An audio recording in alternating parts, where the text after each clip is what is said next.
2 has entered the podcast. Welcome back, people, to Player 2 has entered the podcast.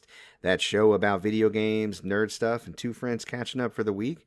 I am your co-host, Michael, a.k.a. MC Paperstacks, and with me, as always, is my co-host with the co-most, Derek, a.k.a. Full Metal Merc, and I'm still sick. Poor Derek. Still sick. It's been like 3 weeks. It's not COVID. It's just one of those things. It's one of those things. Yeah. Man, I'm going to get you some vitamin C. Where? I heard recently that doesn't even really work, though. Really? I don't know if it does or not. I mean, it can't hurt. It's vitamin C. Right. You know? Drunk awful lot of orange juice for it not to work. Yeah. But I mean, you've been sick for 3 weeks, though. Yeah, exactly. there's your anecdotal evidence. Right. We'll get some empirical evidence to back that up, folks. Anyways, it's been a week. And it's one of those weeks in my personal life where there is a clear before and a clear after because my second son was born. Ooh.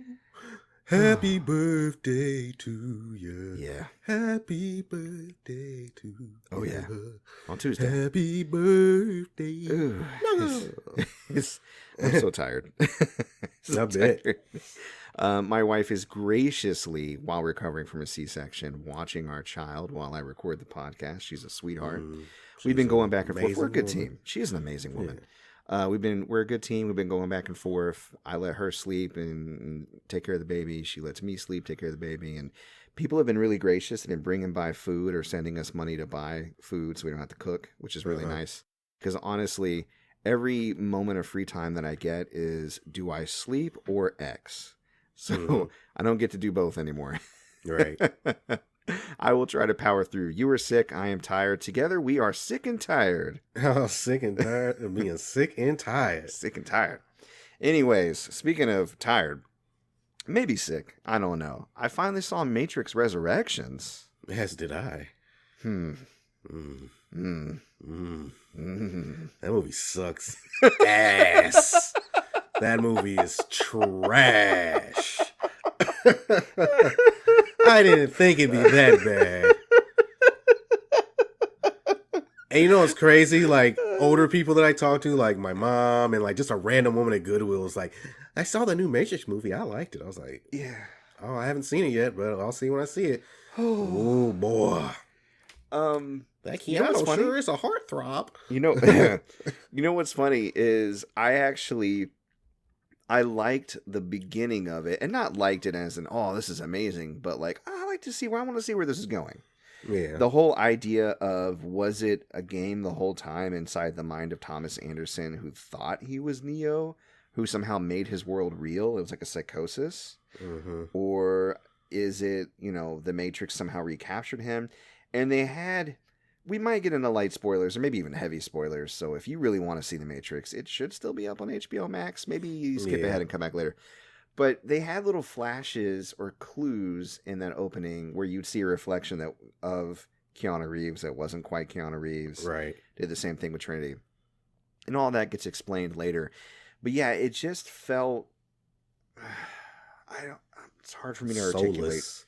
A little bit, which is weird because the individuals involved seem very enthusiastic. Like, I have no doubt in my mind that Keanu Reeves and, is it Carrie-Anne Moss? Is that her name? Yeah, Carrie-Anne Moss. And all the other, like, Lana Wachowski, I think that's her name, that directed it. It was one of the Wachowski sisters, not both of them. Mm-hmm. But yeah, I have no doubt that they were into it and they really wanted to make a good Matrix film. It just... I don't know. I mean, one thing that I really enjoy about The Matrix that I think is really cool about it is it's this action flick that has a philosophical bent. But I feel like the action took a backseat to too much philosophy. It's like they couldn't pick a theme. Yeah. You know what I mean? It was all over the place with the theming. All and the action are bad. Well, yeah, I was going to say, in the action... These are competent fighters. We know Keanu Reeves can kick ass. Why are they shooting him really up close like it's Liam Neeson doing Taken 4 and he forgot to rehearse? Right. It was just quick cuts and like really close camera angles. And there were a couple of cool shots here and there, but for the most part, I was very underwhelmed. Yeah, and he kept putting his hands up and doing that force push thing. I was like, okay, is this the only trick in his book now? Yeah, because it didn't used to be. Right. Although I liked the part where they're like, "Can you fly?" And he was like, "Nope." A leap he did off the ground. And then I'm like, why not? Are you the one or aren't you? Like, yeah, I don't know. Here's what I will say about the movie. Especially watching the beginning part, it seems like the Wachowskis or Lana or whoever made it did not want to make it. You don't think so? No, well, and it's even like lines in the film kind of let you know that they're like, yeah, so our parent company Warner Brothers wants us to make another Matrix, a sequel to the trilogy, and they said they're gonna do it with or without us. I know you think your story's done, but that's the thing about stories; they can, blah blah blah. Well, I'm like, wow. That's kind of the part I liked. There was this whole meta affect to it. I mean, it was a little cringe at times. I'll give you that, but it was a fresh angle. Yeah, especially when the Merovingi shows up and he's just spouting all that millennials or blah blah blah nonsense. Yeah, that was really cringe. I was like, ugh, that was really cringe. It was gross. I was like, they didn't want to make this. They did not. Yeah. They didn't want to make it. I heard a comment too, like somebody was saying, "Oh, I bet you appreciate the Matrix 2 and Matrix 3 now." And I'm like, "No, I don't. No, I don't. I don't really appreciate. I don't really appreciate them more. I just you're okay with them. Damn, this is leagues worse than those movies. Oh yeah, no, for sure. There's definitely a difference in budget too. Like you could just tell it just felt cheap. Yeah. And the thing is, I'm a huge fan. As soon as I saw Niobe on screen, I was like, Niobe? Like I knew who she was. Yeah, I know these characters. Old ass Jada. Yeah, like I watched 2 and 3. I remember sitting in the theater all by myself. I think near opening day, watching the final Matrix movie at the time, and just I had my arms crossed. I was angry. I was like, "This is bullshit," and nobody came to see it. And it's because it sucks, right? and I don't like the direction they took it, but at least they had a direction. This just meandered. Yeah. This is the last thing I'm gonna say about it because I just hated the movie. Shit, I done lost my train of thought.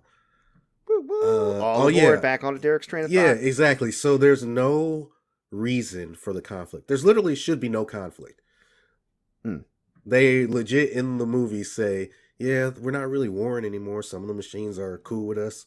The other ones, they just kind of stay to themselves. And they literally just went to get Neo for fucking no reason.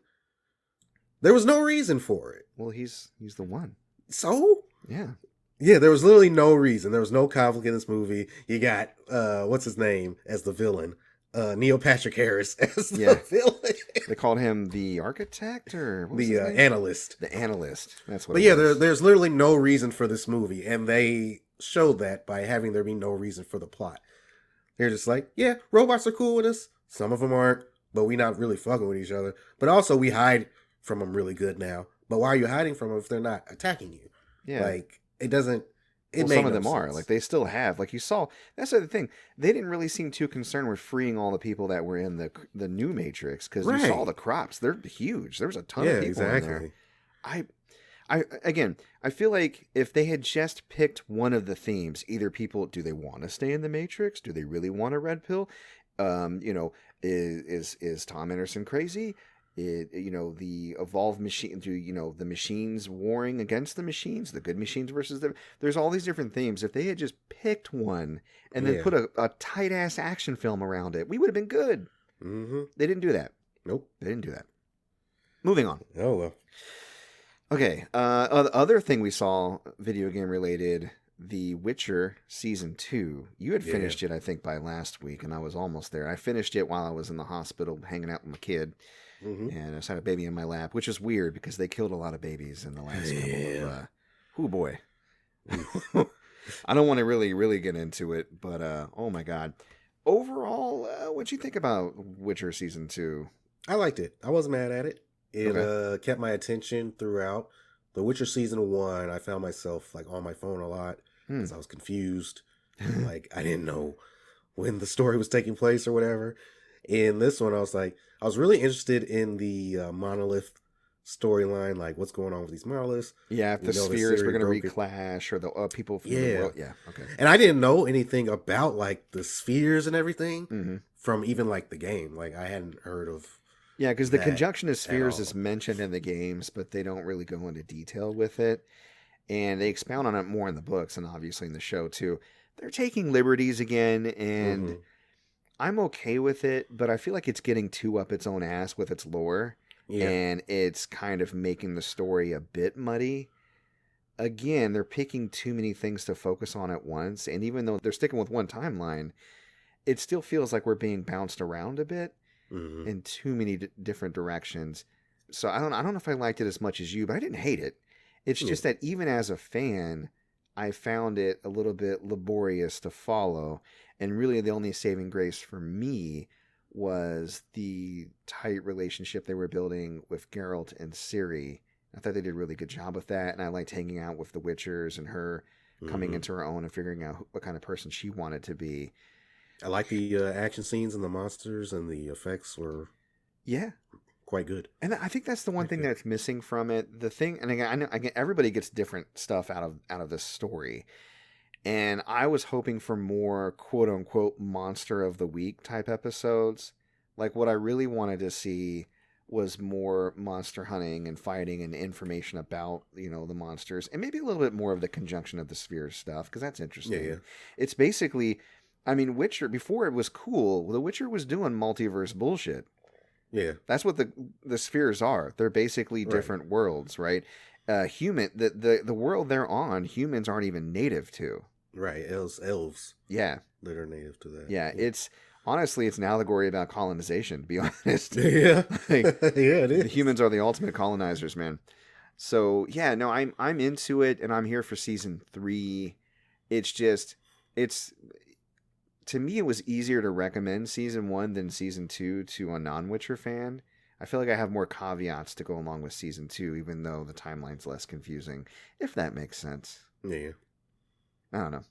Yeah, I'm giving it a watch. Go ahead and watch it, guys. Go ahead. Yeah, go ahead. See some cool monster shit. You want to see Henry Cavill looking all big and muscly with his swole muscles. Yeah. Yeah, scared. Dandelion. He was looking muscular too. He was. He had that scene where he was washing off in the lake. I was like, oh boy, I've been doing some sit-ups. We've been doing some sit-ups. Oh Lord, he ain't doing the sit-ups in the sun or anything, but he's doing them. Right.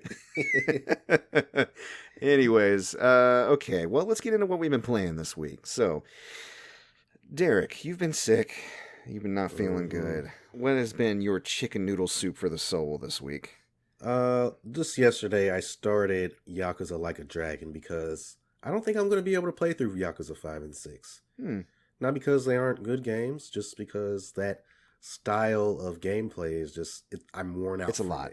Yeah, I'm worn out from it.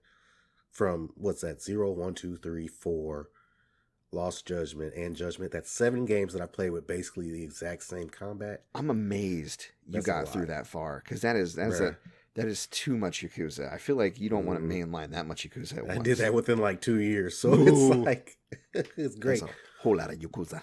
But Like a Dragon refreshes the formula, makes it a turn-based RPG. The main character is a big fan of Dragon Quest, and that's why they changed the gameplay system like that to his mind thinks of himself as a hero within the game. I love that so much. That's actually really cool.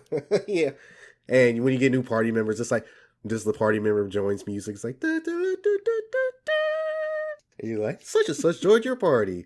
And you level up, and you have post-battle like wins screens, and you have special moves, team up attacks.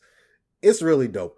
I thank them so much for the English voice acting, because it is so hard to play these games in Japanese. Yeah, because it just well, that just adds to the exhaustion. Yeah, it gets sleepy. Because they're like soap operas, so there's really long, chunky, thick scenes of them just talking, which is cool because I love the writing in those games, but it's a lot. Yeah, even in English, it's a lot. I was like, okay, can I like press X to attack now? Jesus. Yeah. Yeah, I feel. But yeah, so I'm enjoying it so far. We'll see how I like him as a protagonist as compared to Kiryu and what's the guy from Judgment? I forget his name. Takayuki Yagami.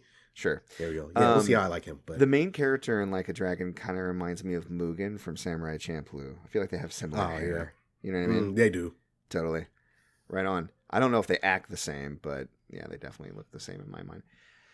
Well, I played more Pokemon Brilliant Diamond. You're going to hear me talk a lot about Nintendo Switch games for the most part, and probably for the next couple of weeks, because that's the only thing I can really play and still be as agile enough to take care of my newborn. So, me doing my best here, folks.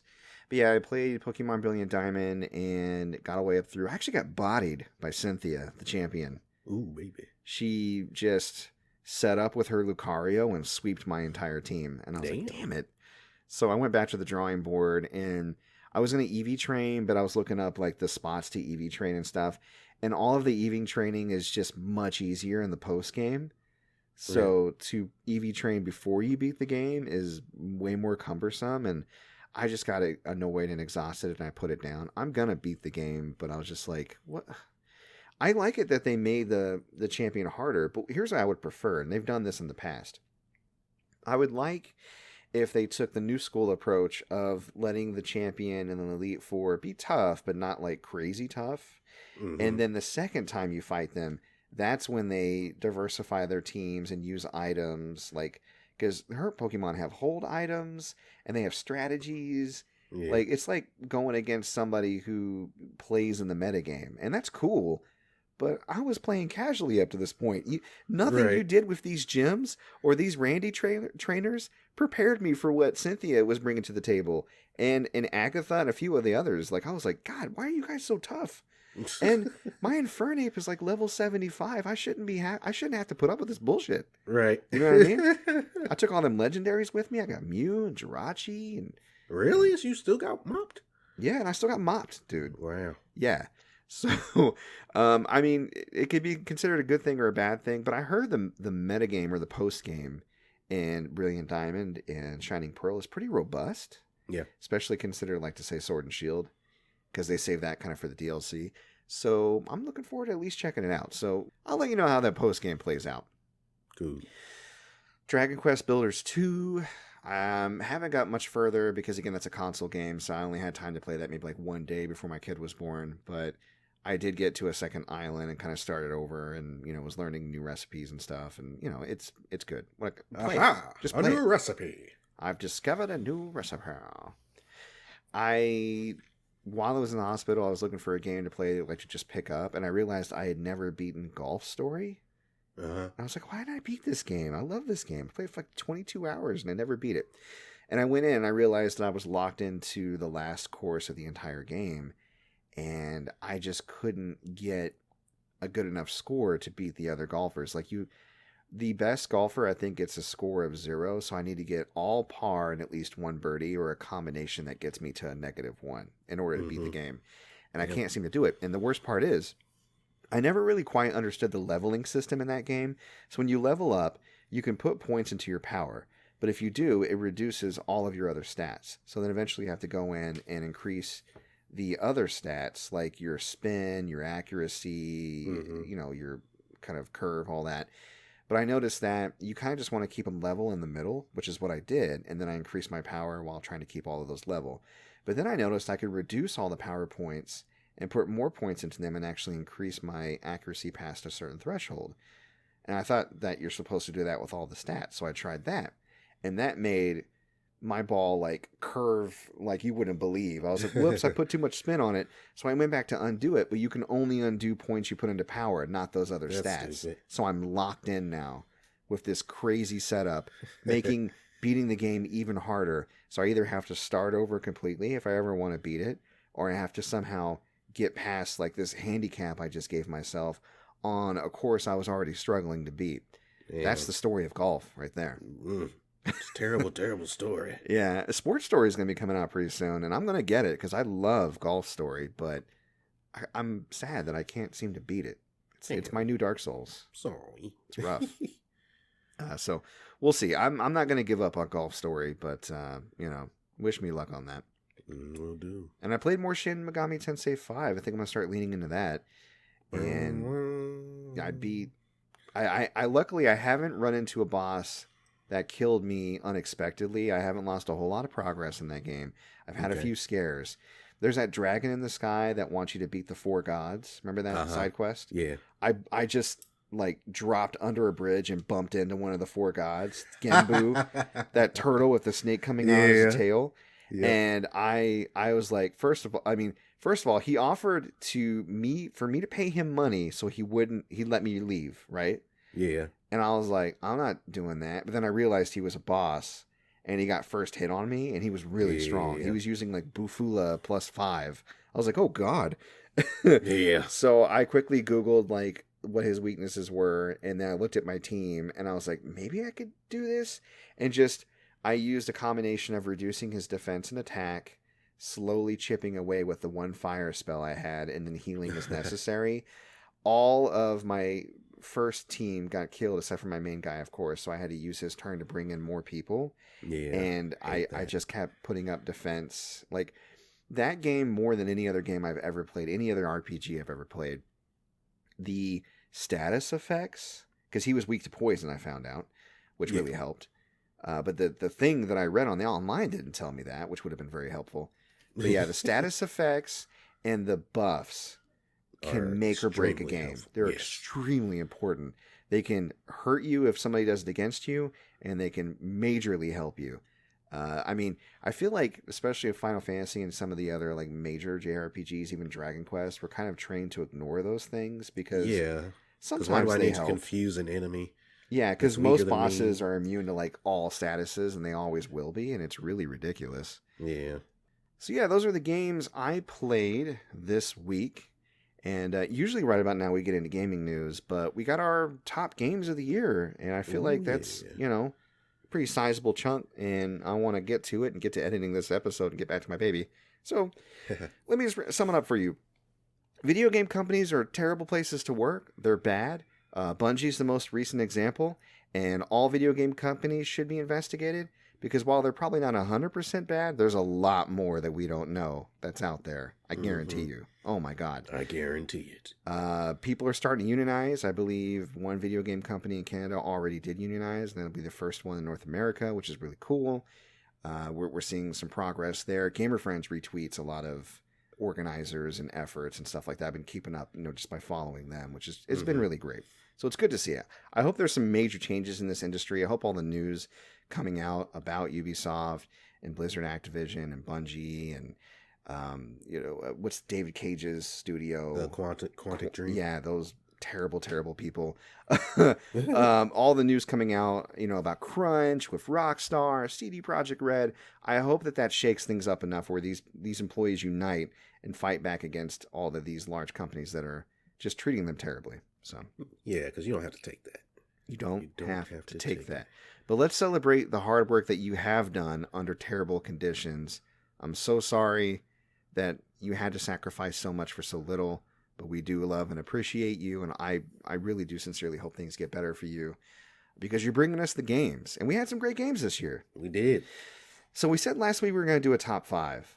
I think we should still do a top 5, but I realized I beat 17 games this year. Yeah. And you beat even more. How many did you beat? I beat 25. 25 games. Almost 2 a month. How? Out here. Out here. How did we do it? I'll tell you how. Some of them were like 4 hours long, but that's okay. Yeah. That's neither here nor there. And some of them are on the Switch. A lot of them are on the Switch. So I was on the toilet, still gaming. Yeah.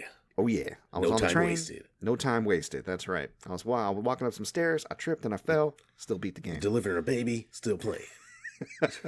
Could you imagine if I was in the operating room with my Switch? Yeah. You're doing great, honey. Yeah, this is good. Ah, crap. I got to reset my game. Can I step out for a second? Golf Story. Does anybody have a charger? Oh, my God.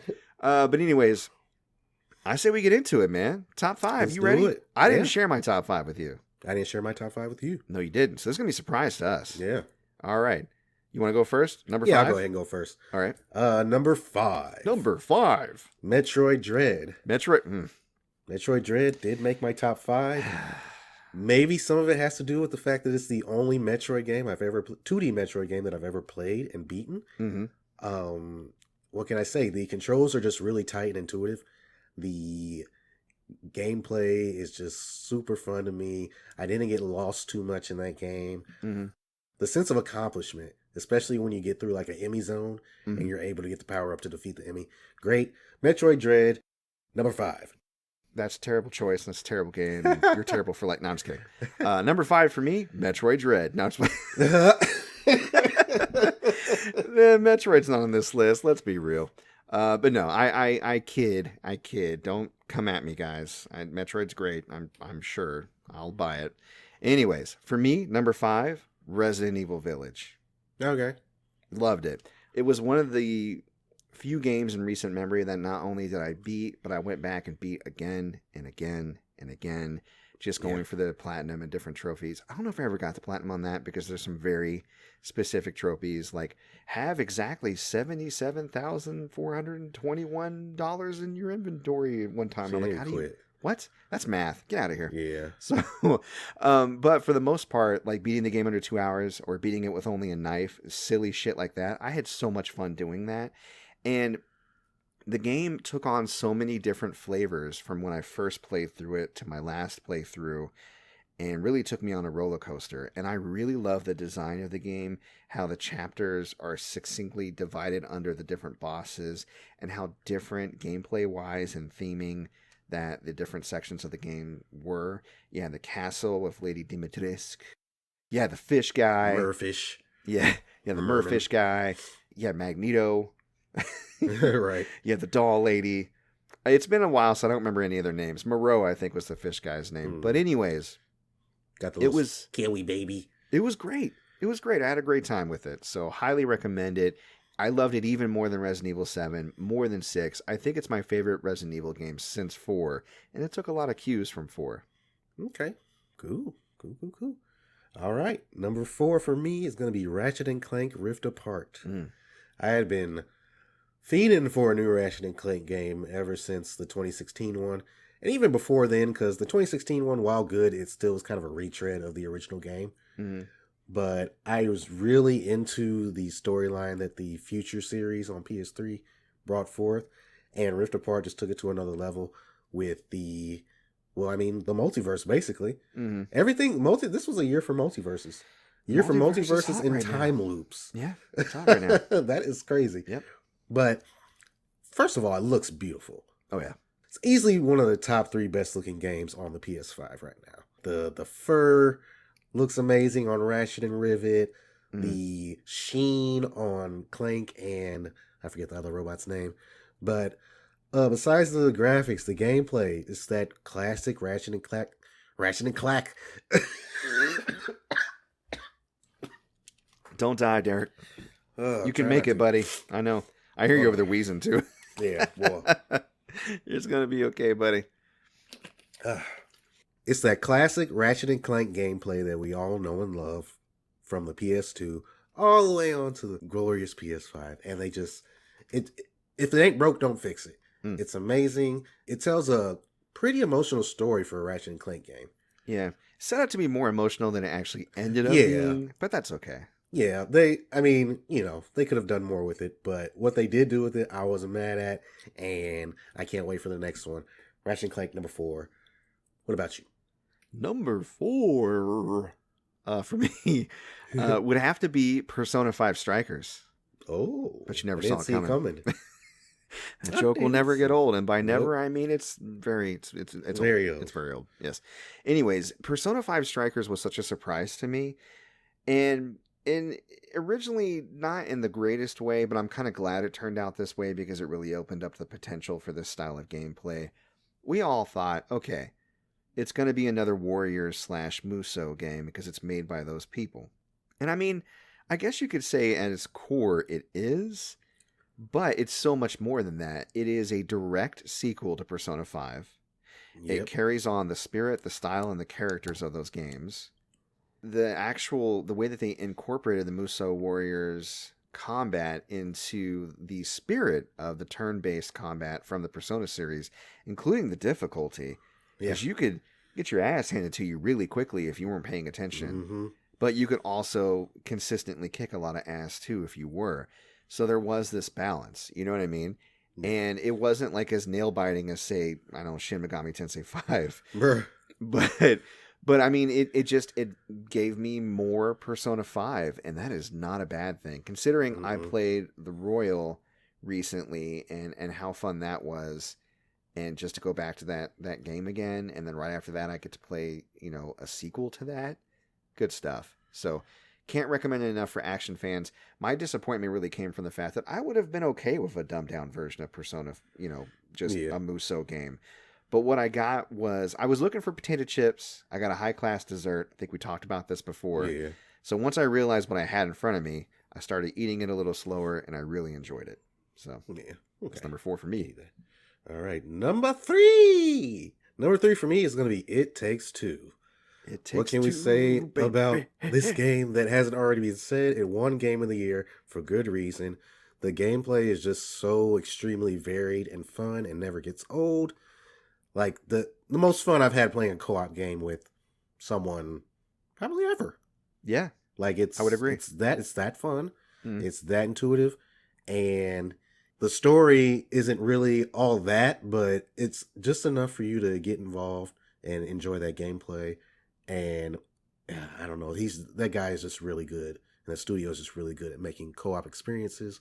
And It Takes Two deserves all the praise that it's been getting. That's my number 3. Okay. All right. Number 3 for me, Ratchet and Clank Rift Apart. Hey, we're back at it again. I mean, I'll mirror all the things that you said. Plus, I mean, obviously it's a first party Sony title, so they're going to take advantage of all the bells and whistles of this generation. So with the SSD, they had the quick loading in between environments, which they really took advantage of in that game. The haptic feedback on the controller, one of the best experiences I've had with that controller, other than maybe some of my honorable mentions this year. It was just a solid Ratchet and Clank style game. That game where you go around and shoot wacky weapons and just have fun. It's a video game. What more is there to say? Loved it. All right.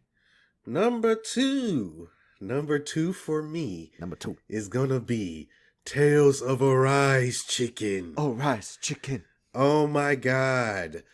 The most JRPG I have ever played. That's not true, but it's a very JRPG. It is. I've been playing Tales since Symphonia on the GameCube, which I kind of went back and played after playing Zillia on PS3. But I just gotta say, Tales of Arise did everything right for me. Even like even though the story was kind of like the characters made up for it for me, and the combat definitely. Oh my god, combat's good in that game. Yeah, it just completely reinvigorated the franchise for me because I was getting kind of stale on it. Like, I was always going to keep buying Tales games and playing them, but I was going to do it begrudgingly. And I wasn't going to do it at full price. But with Tales of Arise, they got me back in there at that full price. It looks beautiful. The music is amazing. Oh my god, the song that plays at the end. Oh, my tears. I've taken some of these songs from the soundtrack and I listened to them like the actual soundtrack, the whole song in the car. And I'm like singing along with it in Japanese. I'm like,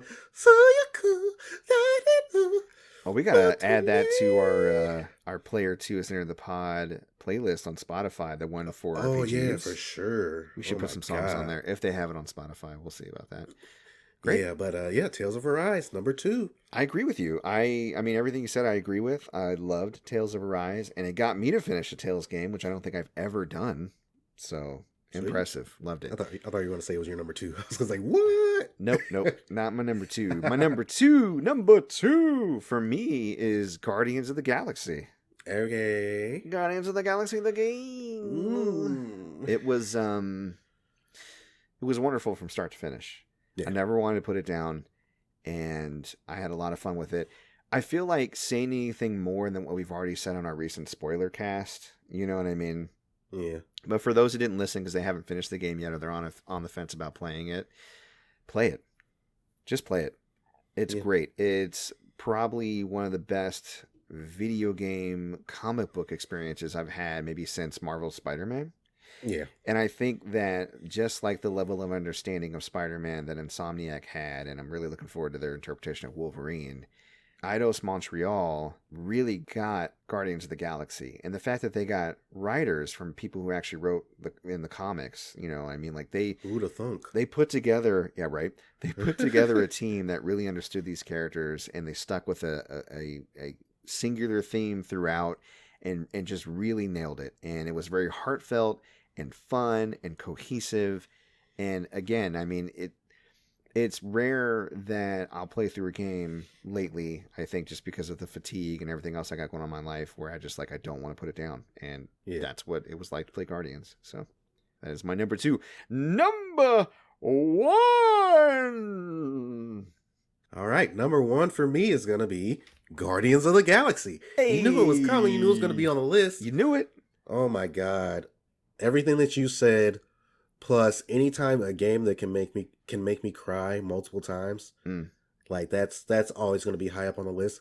That's why The Last of Us Part 1 was just so impactful to me. Multiple times in that game, there were characters that I cared about that went through some shit, and tears flowed. And this game had that for me. It had that for me with Drax. It had that with me for Gamora. Had me with that for Rocket. Had me with that. Literally, the only character that I didn't cry for was fucking Groot. Because, I mean, Groot. What do I do? Oh, Groot. Oh, that whole backstory about all the little animals that took care of them and how he's living on his planet, like that, that section of the game. That was cool to hear about. But yeah, it's hard to get emotional for a tree that only says, I am Groot. Exactly. But the only thing that they could do better for me is just to update the gameplay just slightly. Yeah, just slightly. Even if you let me switch between the Guardians, oh my God, it's already 8, 9 out of 10 for me. Yeah, if I could switch between the Guardians, it'd be 10, easy. Amazing. Or have it be co-op. Yeah, I think if they were to do like a Suicide Squad approach, where you have like everybody controlling one of the Guardians, that'd be an interesting experience. But I like that they made it a single player experience, and even though you only control the movement of one character, I did feel a lot more in control of the other characters than I expected going in. So they did a really good job. Yeah, it allowed you to stay focused on the story. Yep. And around like just the group as a group and not just individual characters you can play as. But yeah, Guardians of the Galaxy, man. Yep. Great game. Play it. All right. Number 1 for me, if you haven't already guessed, It Takes Two. It takes two, baby. Oh. I was thinking about like what I really enjoy about games and what really draws me to some of the favorite games I've ever like played. And I like the social aspect of gaming. I like being able to go through an adventure. I love co-op. I love it when gameplay is constantly switched up in innovative and creative ways. Yeah. I love, when you throw in a lot of mini games. And It Takes Two had everything. It had weird voodoo dolls, and it had, paddle boat mini games and dart throwing mini games and chess and racing and racist ass books. Speaking of which, so I remember. I think it was in one of the recent episodes that Gamer Friends did. It was one of their spoiler casts. There was a little bit of shade thrown at It Takes Two. Yeah. And I reached out to Big Nkrumah on Discord, and I was like, what's up, man? And he goes, that racist ass book. And then I stopped for a second, and I thought, and I was like, oh my God, when you and I were playing the game, that's like literally what we said. We're like, this book is racist as fuck. Yeah. And then we just kept playing. And I mean, the book is it's like a Latin lover caricature, right? Yeah. That's basically what he is. He's a Latin book of love. And he really hams it up. And that could be enough to put some off. And I totally get it. If that's where you want to draw the line, we all have a line to draw somewhere. I totally get it. My wife's been rewatching Modern Family. Holy crap. They are terrible to Gloria. The whole show is just a series of the family lying to each other and trying to get out of it. And there's racism and stuff sprinkled throughout. And again, there's a good naturedness to it. And some of the writing is really funny. And I don't know. I still watch Modern Family and laugh, and I still played It Takes Two, and I had a great time, despite how racist and terrible. You remember when the book showed up, and we're like, fuck you, book, go away. Yeah. Because whenever he showed up, it was always like to move the goalpost further, or to screw us up in some way. Exactly. But what I really like about It Takes Two, and I hope that this doesn't put anybody off who's not enjoying it until they get a chance to finish it, is it kind of stuck the landing. And all the bullshit that racist ass book was putting us through did eventually come around to some growth for the characters. And they fell back in love, and to me, it didn't seem arbitrary or forced. It seemed genuine. You know what I mean? Yeah, and I feel like it was kind of ambiguous as to whether or not. Or they were really going to get back together. Yeah, I feel like whether they stayed together or they split, they seem to be more confident in themselves and less like angry about it. You know what I mean? There seems to be more love between them within their family union. And I mean, not everything has to wrap up where necessarily the bad ending is divorce and the good ending is staying together. Sometimes the bad ending is just being nasty to each other and either staying together or splitting up, but having that contention. And the good ending is treating each other like human beings and understanding where each other's coming from, regardless if you decide to stay together or not, you know? Yeah. So, yeah, to me, just the moment-to-moment gameplay, talk about not wanting to put a game down. We played the game in a couple of sessions because, again, we both have, you know, lives that intersect at different points where we, you know, have to go off and do other stuff. We're family men. But the fact that we kept trying to come back together, and you notoriously don't want to play online with anybody. Oh, yeah, I hate that shit. But it brought us together, and we got to share that moment this year, and I had a lot of fun with it. So for me, that's a number one top gaming experience for 2021. Awesome, man. All right. Great. You got any honorable mentions? Because 25 games. Yeah, no, I've got, I just did 5 honorable mentions, so we get us to 10. Okay. The first one's going to be Kill It With Fire. It's on Xbox Game Pass. Okay. It's dope. You get a bunch of weapons to kill a bunch of spiders. A bunch of crazy ass weapons. Shin Megami Tensei 5. What else can I say? It's on the list. It was a great RPG. It just didn't have enough to crack that top 5. Lost Judgment, because it's a Yakuza game and I played it this year. So it has to be an honorable mention. Scarlet Nexus. I was genuinely surprised at how much I enjoyed playing this game. Because it could have easily been trash. Right. Could have been a dumpster fucking fire. But Bandai Namco published a very competent action RPG. And I loved it. So yeah, play that. It's on Game Pass. Is it still on? It's on Game Pass still, I think. Sure. Yeah. If you have Game Pass, look and see if it's on there. Play it. Yeah. And finally, Ys 9 Monstrum Nox. I really wanted to put this game in the top 5. I just couldn't bring myself to do it. It's not as good as Ys 8, in my opinion, but it still is very interesting. The characters are great. The combat is... I love the combat in that game. The score... The OST, everything about it is dope. It just... Metroid Dread just beat it out. Okay, fair enough. Yeah, there's a lot of games this year I didn't get to, like Bravely Default 2 and Ys 9, but I'm hoping to get to them soon, so who knows where they would have landed on my list. But for me, honorable mentions, I'll give 5 as well. The Gunk, we just recently played that. It's still on Game Pass. It's lovely. You can beat it in a day, maybe a weekend if you play slowly. Forza Horizon 5. Yeah. That game is fantastic. It still really is. If you should honestly do cloud gaming just to see and test it out. But they gamify so many aspects that you wouldn't normally think to gamify, and it's not like it does much different from previous Horizon games, but it's something about the way it comes together. I don't know how to explain it. And the thing is, I just love driving around. Like the first things I did was drive on all the roads and do all the little mini challenges. I wasn't focused on the story missions, but there are story missions in the game, and there's just a flavor of car driving for everybody. There's something for everybody, depending on what you're looking for in a game.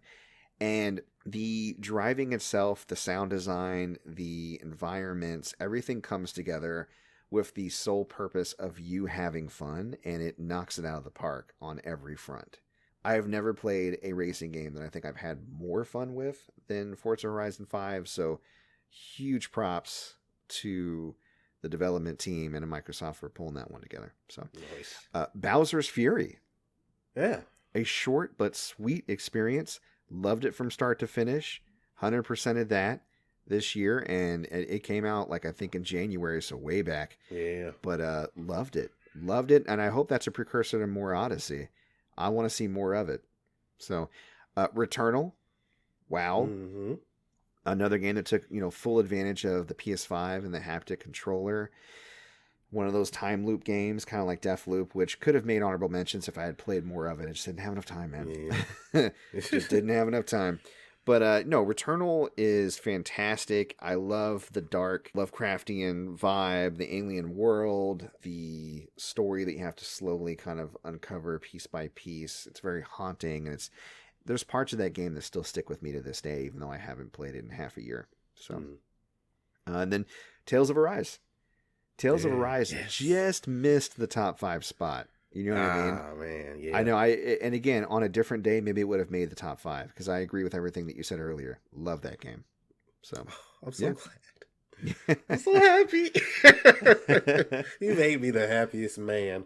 Oh, well, hey, feelings mutual, buddy. Yeah. So, bad games. I've played a few. I don't know if you've played a few. I could mention bad games that I played this year that didn't come out this year, but honestly, I played enough bad games that did come out this year, surprisingly, when I went back and looked at it. I don't know about you, but probably one of the most disappointing games for sure, Dungeons & Dragons Dark Alliance. Yeah, I remember you saying that was terrible. It was. And it made me sad because it featured one of my favorite book characters of all time, Drizzt Do'Urden, the R.A. Salvatore D books. Loved it. Drizzt Do'Urden. Yes, let me push my glasses up here.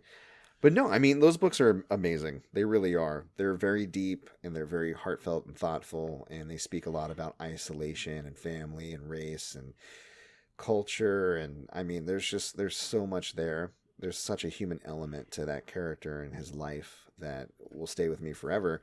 And so anytime he's in a video game, whether it's bad or good, I jump on it. And unfortunately, this year it was bad. So, Werewolf the Apocalypse Earthblood.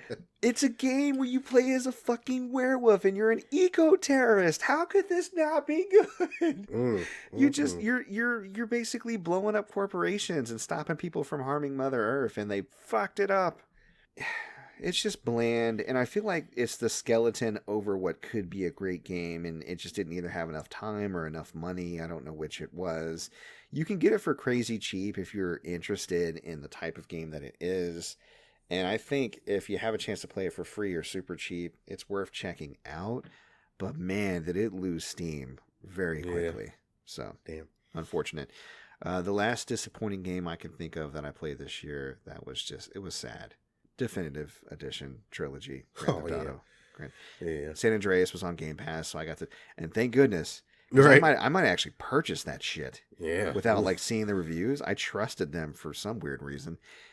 And woo, was that a mistake? All those people who bought console versions, like they just got the shaft, dude. Yeah. Especially people on Switch. One. So it remains to be bad. I mean, they had patched it recently. I checked it out. It's still at its core not anything but the definitive edition, let me tell you. So that's unfortunate. How about you? You play anything bad this year? The only thing that I can think of, really, and I think it came out this year, was the Panzer Dragoon remake. And not that it's bad. It's disappointing. I was just expecting something a little more engaging. But I don't know why. It's a Sega Saturn game from back, but there were engaging Sega Saturn games. So you meant get a controller with rapid fire. It changes the game. Yeah, but that's about it. And honestly, thinking about the worst games and stuff, it makes me feel bad for like reviewers and stuff that actually have to play like these bad games and complete them. Yeah, that sounds fucking awful. Imagine if you have to complete Werewolf the Apocalypse Earthblood. Oh my goodness! Sometimes I have trouble playing games I love. I know, right? How you do it? I'm just like Deathloop. I feel like Deathloop, unfortunately, is gonna remain on my backlog. Oh, you think so? I think so. And I fizzled out on it too, and I feel really bad about it. Me too. Because I like the characters and the writing. I just wish that the gameplay was gripping me more. But again, it is firmly in the backlog, as in I do plan to finish it, like once I get some more time and things cool down. But unfortunately, my newborn has kind of pushed his way up to the front of the list. So front of the queue. Yeah. I'll be probably putting in like, I don't know, 80 to 100 hours a week on Newborn. on Newborn. Newborn the game. Newborn on PS5. Yeah, exactly. On PSVR. Yeah. I was gonna say he is the toppest tier graphics. You have never seen a baby rendered in real life, man. It's crazy. The hair follicle's ridiculous. It's ridiculous. The smell, oh my god, smell-o-vision. Actually, no, newborns smell great. Their poop doesn't even stink yet. It's great. Give it time. Anyways, before we finish up, we got a listener question from one of our legacy fans. I'm going to call him a legacy fan now. Legacy fans. Ron B. Love that guy. Thank you so much for reaching out to us and asking us some questions. They're always really fun to ponder. He had a twofer. Oh. And one of them I think is really relevant for this particular episode. So the first thing he asked or wanted to tell us about is that he, believe it or not, Ron B's never ever played a Final Fantasy game. Nani? They didn't interest him as a kid, and by the time he was an adult, he figured he was too far out of the loop with the game's lore to jump in. But now, thanks to PlayStation Plus, he owns Final Fantasy VII Remake, and he's wondering if that's a good point to try to get into the franchise. No. Really? I do not think so. Why? Simply because the remake depends on your knowledge of the original game to really bring out its full meaning. And that's just from the plot. If you're just talking about getting into the like lore and everything, like sure, play the remake. But I think that in order to fully appreciate the remake, and some people don't appreciate it at all. I see so much Final Fantasy VII Remake slander, it's ridiculous. They can all go straight to hell. Yeah, I'm just like, bro, this game is amazing. What do you mean? I get it. You wanted a, tit-for-tat remake. Yeah, but they have those on PC. There's mods and shit. Just go play that. Exactly. But, yeah, I would say if you wanted to start, play the original Final Fantasy VII, even though, it's obviously dated, it still has a compelling story, and the gameplay is still like, it's classic turn-based gameplay. Play that first, and then play Remake. And I feel like you'll have a better experience. Another game that I would recommend would be Final Fantasy X, if you want to get into the series. But that might just be nostalgia talking. I don't know. Yeah, I'm gonna deviate. I'm gonna disagree with you there. Okay. I think that it's a perfect game to jump in because honestly, I think any game is a good game to jump in, but you need to know something about yourself to decide which game is the right game for you. Do you play turn-based RPGs at all? Is that your thing? Do you play do you play Dragon Quest or what are some other popular turn-based RPGs like Secret of Mana or Chrono Trigger? If you don't have nostalgia or any experience in turn-based, Octopath. At our ages now, you probably aren't gonna get into. I mean, you might, but you want to test that first. And to me, some of the best turn-based games, like he has a PlayStation. I don't know if he has a Switch, but Bravely Default 2 would probably be good because they have a way to speed up battles and like make the turn-based sting a little less. And then the re-releases of Final Fantasy 9 and 7 and 8, they all have ways to speed up the battles, right? Which can help because they get a little grinding. I think that part can weigh on modern gamers, right? Right. So my personal favorite Final Fantasy game is 9. So I agree with you. That's not or you said 10, didn't you? I say 10, yeah. 10 ages well. So if you want to try out a turn-based at a regular speed, I think 10 would be a good one to see. And if you like that, then consider going into the other classic Final Fantasies. And if you have time, like Derek said, Final Fantasy VII, playing the original, not a terrible idea to fully grasp the remake. However, no matter what you do, it's going to hit different than a person who played Final Fantasy VII in its hey and plays the remake now. It's just going to hit different. Or just someone who's been like drenched in the lore of Final Fantasy VII. Because I didn't play it in its hey, but when I was about, 16, I played it. I watched Advent Children, and I was just like, ooh, Dirge of Cerberus, let's get all of this Final Fantasy VII action in there. So, and then when I played the remake, I was like, oh my God. But it was still years in the making for you. You played 7 in your formative years and then eventually played. Yeah. So similar story for me. I played 8 first like you did, but I was already in high school. and I think it was late in high school too. Like I might have been 17 or 18, and then I eventually played 7 and then 9, and then I kind of went through all the rest of them. But if you like turn-based RPGs, try that route. If you don't, if you know you just like action RPGs, I think it's fine to start with 7 Remake, because every Final Fantasy, while they do have sometimes similar themes or like similar names, like say they may, if they have summons, there may always be an Ifrit or a Shiva. If they have spells, the fire spell is always going to be fire, Fyra, Viagra, sometimes Fyraja. Viagra, you know. Viagra. Blizzaga. Yeah, Thundaga. Yeah, those are similarities, but the stories themselves are, unless they say 10, 10-2, or 13, 13-2, unless they're direct sequels to the numbered installment, they're their own story. So you can really jump in wherever. And you know what? I'm going to put a caveat on mine. You don't necessarily have to go back and play the original. But what I would recommend is watching a story of Final Fantasy VII, the original, on YouTube or something, so that you can understand the lore and what you're going into. That's not a bad idea. Like a retrospective? Exactly, because let's be honest, we're parents. We don't have time to go through and play this old ass 40 to 50 hour RPG that we don't even know if we're gonna like by the end of it. Yeah. When we've got this nice shiny remake in front of us with all the modern fixings on it, and it's just watch a retrospective of Final Fantasy VII, and I think that you will have a greater appreciation than just going in blind. Yeah, and honestly, I feel like if you were to play it without knowing anything about the original game, it would just be a different experience. I think you would still get it. There'd be some parts that are not, like, that are just referencing the original game, and you know, or you don't know. But overall, it still tells a story. And if this is your first introduction to the characters, it's not terrible. I think it would be perfectly fine. So other action RPG style Final Fantasy games, if you like Remake once you play it, maybe try 15. A lot of what you see in Final Fantasy VII Remake was coming into its own in 15. So you're taking a little bit of a back step as far as the action RPG combat, but it's similar. Yeah. And then, 16's coming out pretty soon, and it looks to be kind of building on that action RPG style.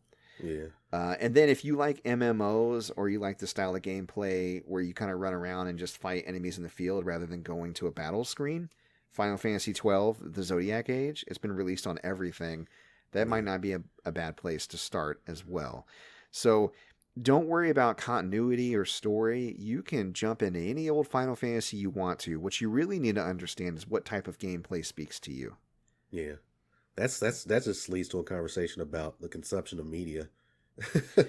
Because even with that Final Fantasy, a little bit of a tangent, but like with God of War 2018, I felt like since I played all the original God of War games, like 2018 just hit so much harder than someone who never played them and then went to 20. But I would never know. Yeah. Because I played those games, they hadn't played those games. I don't know. This is very interesting. You're always gonna be able to have more of a resonance or have more of an effect with something that has already been implanted into a person's mind, especially if it was in their formative years, and you're revisiting that and improving upon it. And it's great when we have that experience, but I don't think it's necessary if something's good enough. Like, I think God of War 2018 it was good enough stands on its own. And I'm going to say the same thing about Final Fantasy VII Remake. He's not going to have the same nostalgic feelings we have that first time Tifa's like, "Can I talk to you alone for a second?" And you're like, girl. Okay, here we go. If you want to do that, baby. He's not going to see the famous line said in a different way or expounding upon characters we only knew, barely in the original game, just the different angle. He's not going to have the comparison, but the game itself is solid. So, yeah. All right. The second part, and I think this is what we're going to wrap the show with. 2022 is almost upon us. Ooh. I'd like to know if you have any gaming New Year's resolutions, and what are you most looking forward to from a gamer standpoint in the new year? So the first part of that question, gamer New Year's resolutions. Do you have anything about your life as a gamer that you want to change or improve upon in 2022? Not really. These past few years, I've really just been, ever since I've been keeping track of like how many games I beat. Mm-hmm. I just feel like I've been playing a lot more stuff that I feel is worth my time, and not just playing through a game just because it's I started. I'm 5 hours in. I might as well finish it, even if I feel like it's ass.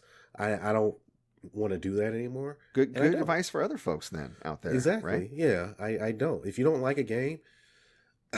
That's kind of funny to get that advice because some people, they can only afford to buy, that one game. And it's like, fuck, I got to play this game because I bought it, and I don't want to waste money on it. Maybe that's it, Derek. I mean, think about it. When you were a kid, especially the older you are as a gamer, because you can remember back when this industry was not an industry. You barely got 1 or 2 releases in the entire year that were worthwhile, and now it's like our head spinning with all the stuff, all the options we have.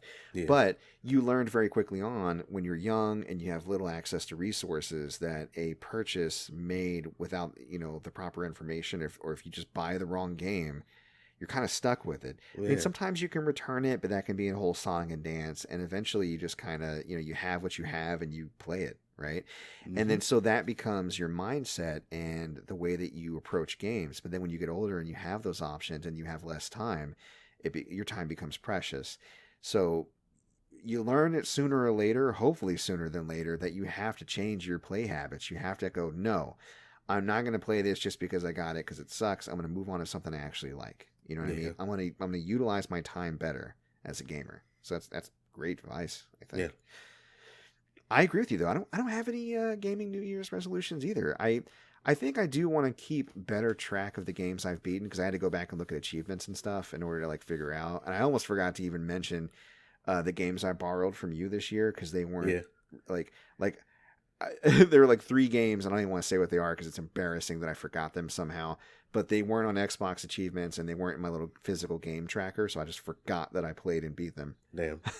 Yeah. And I think keeping track is cool. Yeah. So advice from me, there's this game tracker called Game Eye. I think I talked about it on the show before, but find a good game tracker and start writing down any digital game you get, any physical game you get. And even if you borrow it or it's on Game Pass or some temporary service, if you beat a game, add it to the log, put in the notes, to differentiate it and rate it. And that way you can go back at the end of the year and take a look at, your history and take stock of the time that you spent as a gamer and what you did. And honestly, what that's done for me is it helped me understand the type of games I like and understand myself better so I make better purchases. Because, man, I get excited. I get impulsive. I see something like, that looks cool. Yeah. And then I get it. Having a sale. And I'm like, what was I thinking? I don't play games like this. What the hell? And it just goes on the shelf. So maybe less of that. That would be my resolution. What are you looking forward to most in the new year? Man, I'm looking at this list of games in front of me. God of War Ragnarok and Horizon Forbidden West. Oh, yeah. Those are my biggest games I'm looking forward to. Oh, my God. I can't wait to see how... Because they said this is going to be the last in the Norse saga for God of War. Mm-hmm. And I was like, damn, I was hoping to be a trilogy. So now that I know this is the last one, how is this going to wrap up? Yeah. I need to know what happens with Kratos and Atreus. I need to know, are they going to Egypt next? What's going on? Are we fighting Anubis? Horus? That'd be cool. I'm glad they're not arbitrarily making a trilogy. Sometimes I think people just make trilogies because trilogies are a thing. Yeah. And if they think they can wrap it up in 2 games and that's what they want to do, great. I'm looking forward to seeing what they're going to do. I'm down. Yeah, I'm looking forward to... I didn't write down Horizon because I know people really love that game, and I enjoy the original one, but it didn't speak to me. It just felt like another cool open-world game that was done very competently, but didn't really light me on fire the way it has other folks. So I'm probably going to play it, but I'm not like, oh my God, I got to get it. Yeah. If it releases around other games I'm interested in, it's going to take a backseat. Forspoken, I'm looking forward to that. Yeah. Final Fantasy 16, oh my God, that's high up on the list. God of War is high up on the list. I'm looking forward to Pokemon Legends Arceus, but I'm like, Nintendo, ever since Iwata passed away, Nintendo's been fucking up. So we'll see if they decide to cut corners on this one too. Sifu looks dope. Looking forward to that. Stranger of Paradise, Final Fantasy Origin. The demo was okay, but it was so interesting, that they're trying this formula. this Dark Soulsy game, and I actually dug it. Like the Garland was hard, but I beat him. I don't want it. Garland kicked my ass. He said, I don't want it. Kirby and the Forgotten Land. Yes. Yeah. Yes. Starfield, which is that Bethesda spacey game. So Skyrim in space. Looking forward to that. Arc Raiders. I want to play that with all of our friends online. That looks like a lot of fun. And then Legend of Zelda Breath of the Wild 2. Really looking forward to that. I think Ben's going to be really into that too. What's that? I said sequel to Breath of the Wild. Sequel to Breath of the Wild. Breath of the Wild 2. So that's what we're looking forward to. Hell yeah. All right. I think that is a show. Yeah. So I will try in between feedings and crying babies to get this edited tomorrow. If I may even decide not to edit it, which I feel like since we thought we were going to edit it, we probably made more mistakes than usual. Oh, yeah, we definitely did. Yeah. I might leave all your confidence sneezing in. Anyway, speaking of leaving stuff in, we got to leave that ad in. So we're going to take a break to do the ad, and then we'll be right back to let you know what's going on with us in the new year and to close it out. So stick around. All right, we're back to wrap it up. Wrapping it up, baby. Wrap it up. Wrap it up New Year's Eve, y'all. That's a wrap. Happy New Year's, by the way. Yeah, Happy New Year. It's New Year's Eve for us. By the time you listen, it'll be the day after New Year's Day. Hopefully by then, all of your hangovers have gone away and you're feeling better and you're charged and ready to take on 2022. And you've forgotten the bad decisions you made the night before. Yeah. Hopefully you're not suffering too bad from the repercussions there. For those who are interested in starting off that New Year's with a little bit more entertainment, maybe some gamer games, gamer goodies, gamer more, where can they find you at? And they can check out the eBay store at ebay.com/str/gamergoodies and more. I'm on Instagram at gamergoodiesmore, and you can hit me up on Twitter at goodies_more. Very good. And don't forget, we upload new episodes every single Sunday at our hub at anchor.fm/player2is_the-pod. But our podcast is also available on other platforms, including Breaker, Google Podcast, Overcast, Pocket Cast, Radio Public, Apple Podcast, and Spotify. And we are on the social medias. I'm talking TikTok.com/@player2 has entered the pod, Facebook.com/player2 has entered the pod, YouTube, Player2 has entered the podcast. Subscribe, follow, like, comment, all of that helps us out. We've been putting a lot of YouTube shorts up lately, just from our TikTok channel. YouTube is, by the way, much more vicious than TikTok. TikTok is a loving, supportive community. We actually got trolled this week. We had we had mean comments put up on our stuff. What? And I'm excited. I feel like that means we made the big time. Plus, what trolls? Well, one of them deleted it. But I'll let you know like what they said later, because I don't want to glorify what they said. They said doesn't matter. But what they don't know, and what I think is really funny, is whenever you comment or dislike a video, it adds to the engagement of the video and pushes it in the algorithm.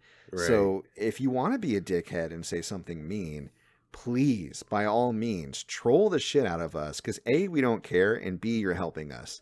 Right. But I do really enjoy the community we build on TikTok, so you can't take that away, luckily. And then, if you really want to help us out, we have a Patreon, patreon.com/player2is_the-pod. And you can contact us on our social medias, or you can email us at mcpaperstacks@gmail.com for listener questions, guest suggestions, feedback, etc. We do listen to constructive feedback, so if you got an issue with the show and you want to help us improvement, we're open. You can follow me on Twitter. I'm at Mike Peterson AL. I got a Twitch channel, twitch.tv/mcpaperstacks. That is on indefinite hiatus. However, I will be revisiting it, but I realized that if I wasn't twitching right before the kid was born, it's going to be probably a few months before we can get a rhythm where I can start Twitch streaming again. So look forward to the return of the Twitch channel, because I do have some plans for it. And, of course, on YouTube, you can look at MC Paperstacks Plays if you want to look at previous Twitch streams to see if that is your bag. I believe that's a show. Yeah, that's a show, man. That's a show. New Year's Eve. Yeah. Show is over. New Year's Eve. Show. Resolution show. I don't know. I don't want to say it anymore. New Year's Eve. Woo! Party. All right. Bringing it in. We have some more guests coming up in the month of January, so look forward to that. And then I'll be we had like a big surge of people interested in partnering with us, and that's kind of tapered off through the holidays. So I might be looking into booking a few more folks. But again, if you're listening and you're interested, or you know of somebody we should reach out to, I am open to that as well. For those who came out and listened to us today, we appreciate you. We love you sincerely. And we will see y'all next week. Take care. Peace. Happy New Year. Happy New Year.